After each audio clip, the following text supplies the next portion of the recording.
गुड़हल के पौधे पर पूरे साल फ्लावरिंग लेने के लिए बसंत के शुरुआत में ही आपको कुछ ज़रूरी काम करने होते हैं जिससे कि आपके गुड़हल के पौधे में सालों भर फ्लावरिंग होती रहे। जैसा कि आपने देखा था अभी दिसंबर नवंबर में भी मेरे गुड़हल में लगातार कलियां बन रही थीं। तो आज के वीडियो में बहुत आप यूँ कह सकते हैं सीक्रेट टिप्स बताने वाली हूँ जिससे कि अभी बसंत के शुरुआत में आप अपने गुड़हल पर ये सारे काम कीजिए और आप देखिए 7 से 8 दिनों के बाद कलियां बनना शुरू हो जाएंगी और आपके गुड़हल के पौधे को पूर्णतः डोरमेंसी से बाहर निकालने में ये हेल्प करेगा। देखिए गुड़हल का पौधा यदि नवंबर से लेकर जनवरी तक यानी 3 महीने फ्लावरिंग नहीं करता है तो फैब में वह फिर डोरमेंसी पीरियड से बाहर आता है। ऐसे में आपको अपने पौधे की केयर बहुत अच्छे से करनी होती है क्योंकि पौधा बहुत ही शुष्क अवस्था में होता है। तो कई बार गुड़हल पर बहुत सारे मिलीबग्स का अटैक होने लगता है और पौधा धीरे धीरे फ्लावरिंग करने के बजाय मुरझाने लगता है। इस बात को आप लोग बहुत अच्छे से समझ लीजिए। जो लोग ये कह रहे हैं कि हमारा गुड़हल का पौधा पीला होकर के सूख रहा है या कलियां एकदम ही नहीं बनती हैं, तो क्योंकि डोरमेंसी से बाहर आया है तो निश्चित तौर पर आपके गुड़हल पर मिलीबग्स का अटैक होगा। पत्तों को उलट पलट कर देखिए क्योंकि गुड़हल के पौधे में ऐसा हो ही नहीं सकता कि कलियां बने और मिलीबग्स ना हो। मेरे गुड़हल पर भी मिलीबग्स होती हैं लेकिन इससे कोई हानि नहीं पहुंचता क्योंकि ये 2-4 ही कलियों के पीछे होती हैं जो मैं चेक करके हटा देती हूँ। यदि बहुत थोड़ा अटैक है तो फिर आप हाथों से ही हटा सकते हैं। अदरवाइज एक घरेलू उपाय बताती हूँ और फर्टिलाइज़र भी बता रही हूँ जो सालों भर आपको ये हर एक 15 दिनों पर अपने गुड़हल के साथ करना है। उसके पहले कुछ ज़रूरी चीज़ें हैं जो डोरमेंसी पीरियड से बाहर आने के बाद आपको करना है। गुड़हल पर एक अच्छी सी गुड़ाई कर दीजिए। गुड़ाई यानी कि मिट्टी को कम से कम 2 इंच नीचे से आप यूँ कह सकते हैं टाइलिंग कर सकते हैं यानी कि मिट्टी को उलट पलट करना है जिससे कि जो मिट्टी के ऊपर यूँ कह सकते हैं कि ओस की बूंदें बहुत ज़्यादा पड़ी हैं जिस वजह से मिट्टी बहुत दूसरे तरीके की हो गई है, शुष्क हो गई है। मिट्टी को उलट पलट कीजिए और धूप अभी सभी जगह निकलना शुरू हो गया है तो मिट्टी पर धूप जाए। अब यदि कलियां गिर रही हैं, जो बड ड्रॉपिंग की प्रॉब्लम होती है ये गुड़हल में सबसे ज़्यादा होती है, तो इस खाद को देने से ये वाली प्रॉब्लम भी सॉल्व होने वाली है। अब सबसे पहले हम ट्रीटमेंट कर लेते हैं कि मिलीबग और बड ड्रॉपिंग के क्या रीज़न हैं। देखिए कभी भी यदि मिट्टी में पोषक तत्वों की कमी होगी तो गुड़हल पर खासकर ये दोनों ही चीज़ें देखने को मिलेंगी कि बहुत ज़्यादा मिलीबग का अटैक है। पहले चींटियां आती हैं फिर मिलीबग्स और उसके बाद कलियां गिरने लगती हैं। तो इसके लिए 2-3 चीज़ें, एक तो पानी बहुत ज़्यादा नहीं देना है। गर्मियों में डेली वाटरिंग कीजिए और सर्दियों में 3-4 दिनों के गैप पर। लेकिन इसका परमानेंट इलाज क्या है कि आप 1 चम्मच डिश वॉश सोप ले लीजिए या फिर शैम्पू ले लीजिए या किसी भी तरीके के आप कह सकते हैं हैंड वॉश सोप का भी इस्तेमाल कर सकते हैं।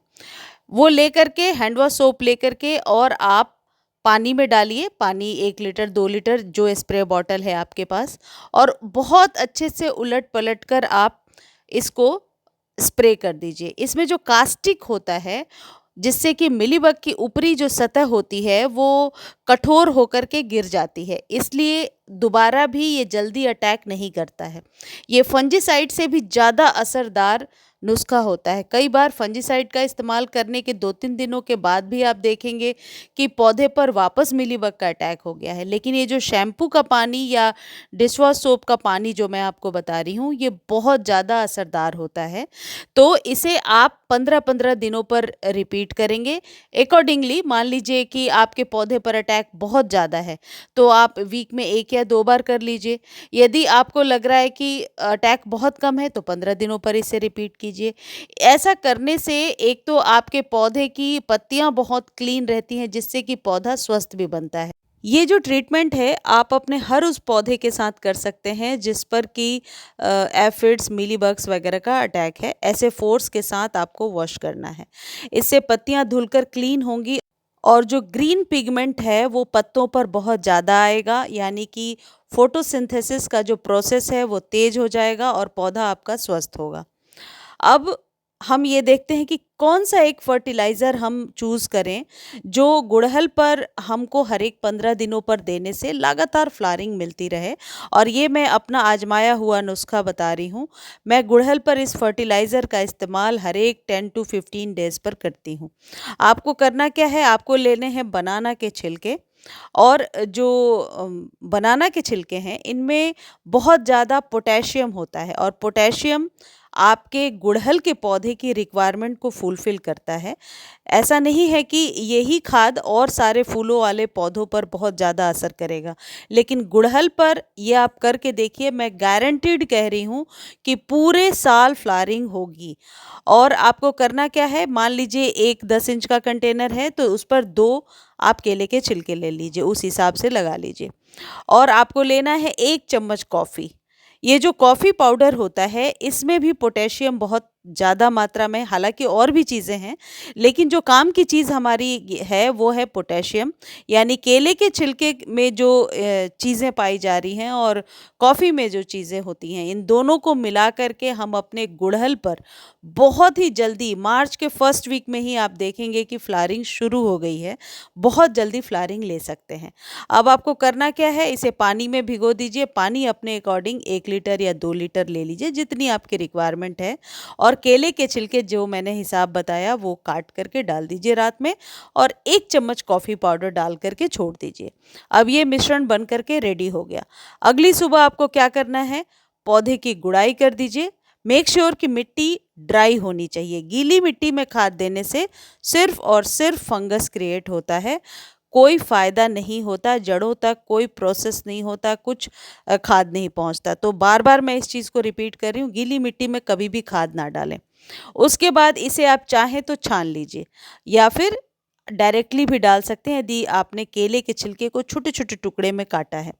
इससे कोई फंगस क्रिएट नहीं होता है, और ये बहुत जल्दी मिट्टी में डिकम्पोज़ हो जाता है। अब इसके फ़ायदे क्या होंगे, मिट्टी नेचुरली भुरभुरी हो जाएगी, और मिट्टी की जो उपजाऊ क्षमता है वो बढ़ जाएगी। इस तरीके से आप बना लीजिए, और जितनी आपके गमले की रिक्वायरमेंट है उतनी डाल दीजिए। मैं तो केले के छिलके के साथ ही डाल देती हूँ, आज तक कोई नुकसान नहीं हुआ। कई बार मैंने देखा है कि पौधे की ग्रोथ तो डबल हो ही जाती है, साथ में स्टेम भी बहुत मोटा होता है। तो इस तरीके से आप गुड़हल की बहुत ही अच्छे से कंप्लीट ट्रीटमेंट अभी फ़ैब के शुरू में कर दीजिए, और इसके बाद आप देखिए आपके गुड़हल पर कितनी अच्छी फ्लावरिंग हो रही है, ना कलियाँ गिरेंगी, ना पत्ते पीले होकर गिरेंगे, गुड़हल की ग्रोथ भी अच्छी हो जाएगी। और ये आप अपने देसी और हाइब्रिड दोनों ही गुड़हल पर करते रहेंगे। देसी जो गुड़हल है वो तो अब फ्लावरिंग करेगा ही, हाइब्रिड भी अभी मार्च अप्रैल तक कलियाँ निकालता रहेगा। तो दोनों पर आप इस ट्रीटमेंट को कीजिए। मुझे उम्मीद है जानकारी आपको अच्छी लगी होगी। जानकारी अच्छी लगती है तो चैनल को लाइक, शेयर, सब्सक्राइब करना ना भूलें, और इससे रिलेटेड कोई भी क्वेरी है तो आप कमेंट सेक्शन में लिख दीजिए। जितनी जल्दी हो सकता है मैं आंसर करूँगी। धन्यवाद।